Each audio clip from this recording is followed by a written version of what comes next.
Aujourd'hui, nous explorons un pan sombre de l'histoire de Paris en nous intéressant à un monument disparu, l'un des plus grands et redoutés des symboles de la justice en France, le gibet de Montfaucon.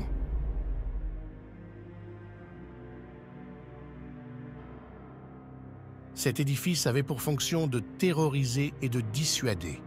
Les corps des condamnés étaient exposés pendus sur le gibet, vêtus de leurs habits, jusqu'à leur décomposition naturelle.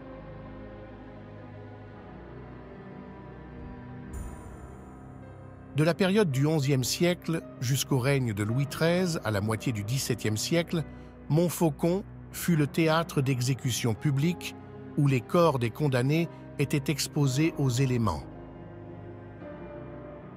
Les condamnés étaient privés d'une sépulture chrétienne, ce qui était considéré comme une grande disgrâce à l'époque.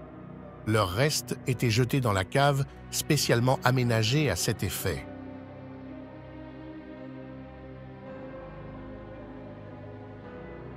La base du gibet était un rectangle d'environ 14 mètres de long sur 6 mètres de haut, construit en pierre de taille.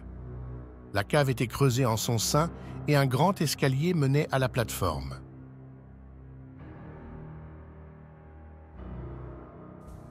Le gibet de Montfaucon connut plusieurs transformations au fil des siècles. À son apogée, il se composait d'une plateforme massive sur lesquelles s'élevaient 16 piliers carrés d'environ 10 mètres de haut, ici représentés par l'architecte Eugène Viollet-le-Duc sur des dessins d'études réalisés après la disparition de l'édifice.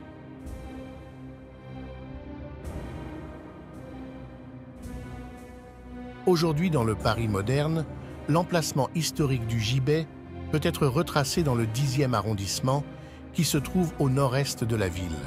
À cet endroit précis, autrefois témoin de sombres événements, se dresse désormais un quartier animé et vivant, où les rues et les bâtiments modernes contrastent avec le passé chargé de cette zone historique. Comme nous pouvons le voir sur ce plan dit plan de Bâle, datant du milieu du XVIe siècle, l'édifice était situé hors des murs de la ville de l'époque, non loin de la porte et du canal Saint-Martin. Comme tous les autres plans de Paris de cette époque, le plan est orienté avec le nord à gauche.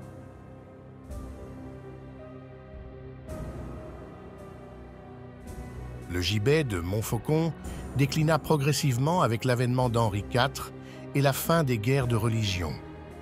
Les ruines furent effacées lors de la Révolution française, mais son escalier sinistre demeura dans l'imaginaire collectif français. Aujourd'hui, il n'en reste qu'une plaque commémorative.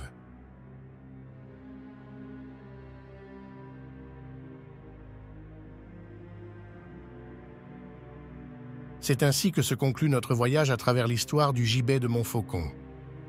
J'espère que cette immersion dans ce lieu captivant vous a été enrichissante. Continuez à nous suivre pour découvrir d'autres histoires passionnantes. Merci.